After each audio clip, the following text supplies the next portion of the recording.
And I think the other thing to understand in anticipatory grief is that it is a type of grief, and you are maybe losing a person just very slowly, particularly in Alzheimer's. A little bit of them Yes. is being lost, and you might be caregiving, you might be absolutely exhausted, you might be running to appointments, you might be trying to do all of these things, and just the emotional load of that is exhausting.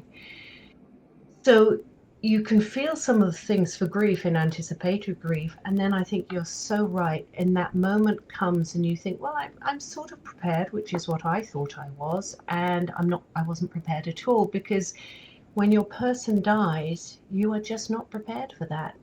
And I think, no, don't practice it. I think that must have been torturous.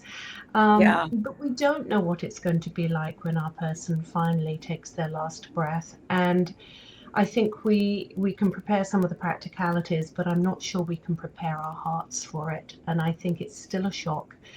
And then we go into the lethargy of grief and all of the other things that come along with grief. But I think some of those can start early on, but I think a lot of it is through the absolute exhaustion of having to do stuff and caretaking, which I'm sure you experienced as you were looking after your daughter. Yeah. You know, much of the time that she was ill, I mean, we were in the hospital, children's hospital, for weeks. I think our Mm-hmm. longest admission was like 9 weeks.